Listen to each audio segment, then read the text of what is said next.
Hello my tears. So இன்றைக்கி நான் என் லைஃப்பில் என்ன நடந்தது, அதுலேருந்து நான் என்ன கற்றுக்கிட்டேன் அப்படின்னு உங்ககிட்ட ஷேர் பண்ண போகிறேன். ஸோ போகலாமா? இன்றைக்கி எப்பயும் போல் பஸ் ஸ்டாப்பில் நான் பஸ்ஸு ஏறுறதுக்காக நின்றுட்டுருந்தேன்.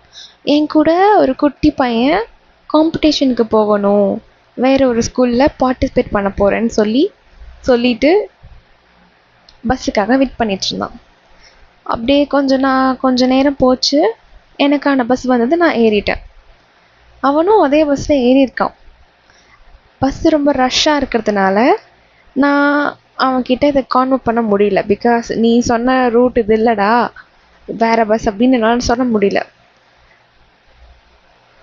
ஆஃப்டர் தட் அவனுக்கே அது தெரிஞ்சிருக்கும் போது கொஞ்சம் ரொம்பவே பயந்தான். தப்பான பஸ்ஸில் ஏறிட்டோம், என்ன பண்ண போகிறோன்னு தெரியல அப்படின்னு சொல்லி ரொம்பவே பயத்தில் இருந்தான். அதை என்னால் ஃபீல் பண்ண முடிஞ்சுது.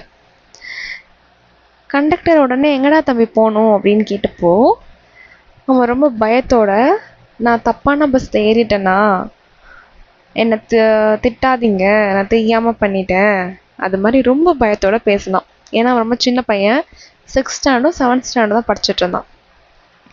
அதுக்கு அந்த கண்டக்டரை நான் சிரிச்சுட்டே சொன்னாங்க, இதில் என்னடா இருக்குது, அடுத்த ஸ்டாப்பிங்கில் இறங்கிக்கோ, ஆப்போசிட்டில் வருதுல அந்த பஸ்ஸில் நீ ஏறினா நீ போகிற இடத்துக்கு அங்கே இறக்கி விட்டுருவாங்க, அதில் ஏறிக்கோ அப்படின்னு சொன்னாங்க.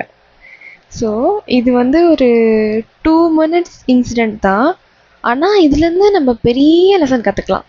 என்ன அப்படின்னா, இப்போ நம்ம தப்பான வழியில் போகிறோம், நம்ம லைஃப்பில் தப்பான டிசிஷன் எடுத்துட்டோம் அப்படின்னா உடனே அங்கேருந்து இறங்கிடணும். உடனே நான் பண்ணுற தப்பு அப்படின்னு சொல்லிட்டு இறங்கிடணும். ரொம்ப போட்டு யோசிச்சுட்டே சரி போய் பார்த்துட்டு அதுக்கப்புறம் ரைட் டிசிஷனுக்கு போகும் அப்படின்ட்டு முடிவு எடுக்கிறது தப்பு. அதே மாதிரி அந்த பையன் அந்த கண்டக்டர்கிட்ட நான் தப்பான பஸ்ஸில் ஏறிட்டேன்னு சொன்னோன்னே தான் அந்த கண்டக்டர் பெருசாக எடுத்துக்காம எல்லாருமே தப்பு பண்ணுவாங்க அப்படின்னு கேஷுவலாக எடுத்துக்கிட்டு அதுக்கான வழியும் சொல்லி கொடுத்தாரு. இந்த ரூட்டில் போ, இந்த பஸ்ஸில் ஏறு அப்படின்னு.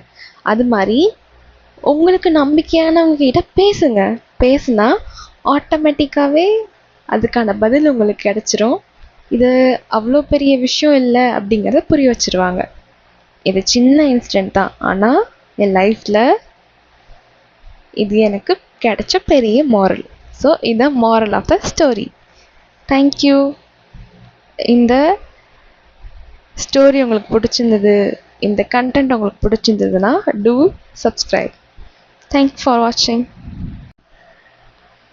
Hello my dears. ஸோ இன்றைக்கி நான் என் லைஃப்பில்